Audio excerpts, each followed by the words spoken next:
হে জগতবাসী, আজকে আমি শামীম আলী চিশতি আপনাদের সামনে যে আলোচনাটি নিয়ে আসলাম, সে আলোচনাটি হলো যে এই দেশের মানুষের সাথে দোস্তি রাখা চলে না।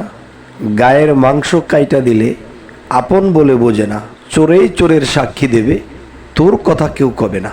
তবে একটা কথা কিন্তু আমরা সকলেই জানি শুনি যে মুমিনদের জন্য দুনিয়াটা একটা জেলখানা।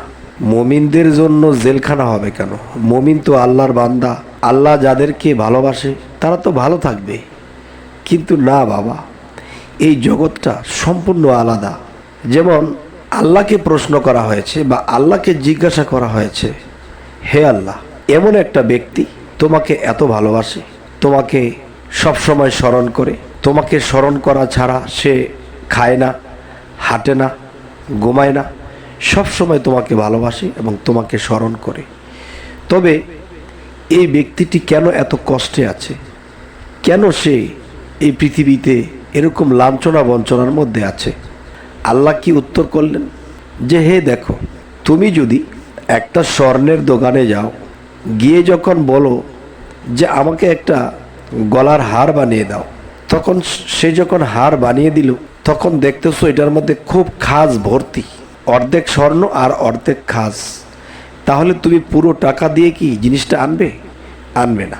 তাহলে আমি যাকে ভালোবাসি আমি তাকে পোড়াই কিরকম, যে যখন দেখব খাঁটি সোনা হতে তার আর কিছু বাকি আছে, তখন সেই বান্দাটাকে আমার মনের মতো করে পোড়া দেই।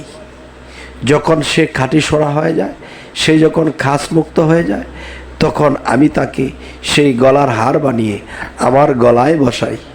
সুবহানাল্লাহ। তবে হে জগতবাসী, যে মুমিনদের জন্য এই দুনিয়াটা একটা বেহেশতখানা, আরামদায়ক, আল্লাহ তাদেরকে সুখে রাখবে। সেই জায়গার ভিতরে কি যে মানুষে তো তাকে জ্বালায় এবং বিভিন্ন বিষয়ে অত্যাচার করে, তো এখন দেখা যাচ্ছে আল্লাহ নিজেও একটা মুমিন ব্যক্তিকে জ্বালায় পোড়ায়। তবে আল্লাহর উত্তর কিন্তু আল্লাহ দিয়ে দিয়েছে যে আমি কেন পোড়াই, তার মধ্যে যেন একদম খাস না থাকে, খাঁটি সোনা হয়ে যেন আমার গলায় হার হয়ে বসতে পারে। তাই বলবো যে এই দুনিয়াতে সৎ লোকের খুব কষ্ট, চলায় কষ্ট, খাওয়ায় কষ্ট, পড়ায় কষ্ট, কপালের অদষ্ট। আর যদি কেউ এটা মানতে পারে তবে সেই ব্যক্তি হবে শ্রেষ্ঠ। তবে হে জগতবাসী, আজকের যে আলোচনাটি করতেছি, জানি না আপনাদের কেমন লাগছে। তো আরও একটি কথা বলবো যে প্রথমত আমি যে কথাটি বলেছিলাম, এই কথাটি আমার মুর্শিদের পীর ভাই জালালউদ্দিন খাঁ তিনি বলেছে আজকে 40 বছর আগে। তাহলে 40 বছর আগেও দেখা যায় মানুষ এরকম ডিস্টার্ব ছিল এবং সে জ্বালা যন্ত্রণা ভোগ করেছে এবং মানুষের সাথে জবান হয়েছে, একটা করেছে আরেকটা। তো এই জন্য হয়তো কারো কাছে বিচার পায়নি যে এই কথাটি বলেছে, এই দেশের মানুষের সাথে দোস্তি রাখা চলে না, গায়ের মাংস কাইটা দিলে আপন বলে বোঝে না, চোরে চোরের সাক্ষী দেবে, তোর কথা কেউ কবে না। তাহলে জালালউদ্দিন খাঁ এরকম সাধারণ কোনো দুঃখ কষ্ট পেয়ে মনে হয় এমন কথা বলেনি। নিশ্চয়ই এই কথাটা সে পৃথিবীতে আঘাতপ্রাপ্ত হয়ে তারপর বলেছে। এরপর আরেকটা কথা হলো, যার বিরুদ্ধে আমি দেব বিচার সে দেখি চোরের সর্দার। এখন দুনিয়াতে আমি যাব কার কাছে বারবার দিব বিচার? তো যার কাছে আমি দিব বিচার এবং যে করবে বিচার সে হয়ে আছে চোরের সর্দার। তাহলে কি করে হবে আমার সূক্ষ্ম বিচার? তখন দেখা যায় আমি কিছুই করার থাকে না। তখন আল্লাহর কথা ভেবে তখন কি বলা হয়, হে আল্লাহ, যদি আমাকে আরও অসম্মানী, আমাকে আরও জ্বালা যন্ত্রণা দেওয়া হয়, আমাকে আরও কষ্ট দেওয়া হয়, আমি হাসি মুখে অবশ্যই মেনে নেব। তবে হে আল্লাহ, তুমি এই পৃথিবীতে আমাকে যতটুকু জ্বালা যন্ত্রণা দেওয়ার দিয়ে আমাকে পরিষ্কার করে তুমি এই পৃথিবী থেকে নিয়ে যাও। এই পৃথিবীর জ্বালা যন্ত্রণা বড়ই কষ্ট। যেমন জন্ম নেওয়ার একটা কষ্ট, তেমনি জন্ম দেওয়ারও একটা কষ্ট। তবে হে জগতবাসী, এটাকে মনে করবেন না কপালের অদষ্ট, এটাকেই মনে করবেন যে আপনাকে এই জ্বালা যন্ত্রণা একদিন করে তুলবে শ্রেষ্ঠ।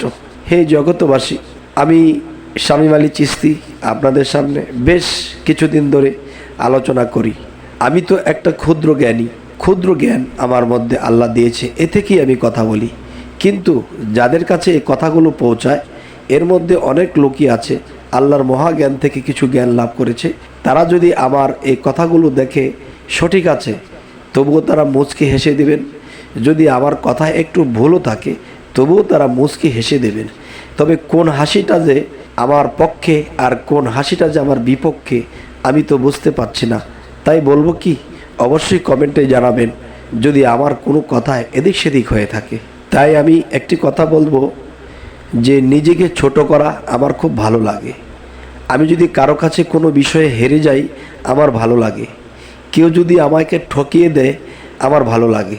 এবং আমাকে যদি কেউ নিন্দা করে, আমার ভালো লাগে। কেন জানেন? যে একটা মানুষ যখন আমাকে নিন্দা করলো, তখন আমি আরেক দিকে তাকিয়ে হেসে দেই কেন? যে আল্লাহ বলেছে যে ধৈর্যশীল হয় এবং ধৈর্য ধারণ করে যে কোনো বিষয়, তার জন্য আমি মহাপুরস্কার রেখেছি।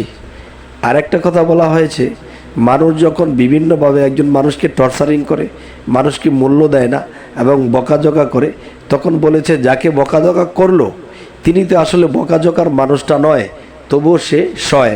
এই জন্য তার দেহের থেকে খুচরা পাপগুলো ক্ষয়। সুবহানাল্লাহ।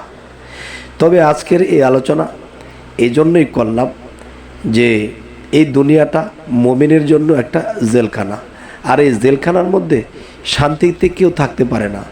একমাত্র শান্তি তাদের জন্য যারা এই পৃথিবীতে এসে যারা লুটতরাজ করতেছে, আল্লাহর আইন ভঙ্গ করতেছে, বিভিন্ন খারাপে লিপ্ত হইতেছে, তারা একমাত্র এই পৃথিবীতে সুখী। আর এই পৃথিবীতে যারা সুখী, তারা পরকালের দুঃখী। এটার একটা প্রমাণ রেখে গেছেন হযরত মুহাম্মদ সাল্লাল্লাহু আলাইহি সাল্লাম। তিনিকে সাহাবারা এসে দেখতেছে যে নবীজির পিঠের মধ্যে খেজুর পাতার দাগ পড়ে গেছে। তখন হযরত মুহাম্মদ সাল্লাল্লাহু আলাইহি সাল্লামকে জিজ্ঞাসা করতেছে সাহাবাগণ, হে হুজুর, আপনি একবার বলুন, আপনার জন্য ল্যাপ তোষক এনে নরম বিছানা করে দেব। তখন নবীজি বলতেছে, না বাবা, আমি এই পৃথিবীতে অল্প কিছু দিনের জন্য আসছি, মানুষের হেদায়েতের জন্য আমি আসছি। আমি এখানে সুখ শান্তি করতে আসিনি, আমি এখানে কষ্টই করতে এসেছি। তাই আমি বলবো, এই জগতে আল্লাহ যাকে ভালোবাসে তাকে দুঃখ দেয় বেশি, তাকে কষ্ট দেয় বেশি। আর এই কষ্ট যে হাসি মুখে সইতে পারে, তার জীবন ধন্য হয়ে যাবে। তবে আজকের এই কথাগুলো আপনাদের কেমন লাগলো জানি না। তবে যদি ভালো লাগে এবং সামনে আমাদের ভালো ভালো আলোচনা পাইতে, আপনারা অবশ্যই যারা নতুন আমাদের চ্যানেলে আসছেন, তারা অবশ্যই চ্যানেলটিকে সাবস্ক্রাইব করে রাখুন, পরবর্তীতে যেন আপনাদেরকে ভালো ভালো ভিডিও দিতে পারি। তবে সকলেই ভালো থাকবেন। আজ এ পর্যন্তই। আল্লাহ হাফিজ।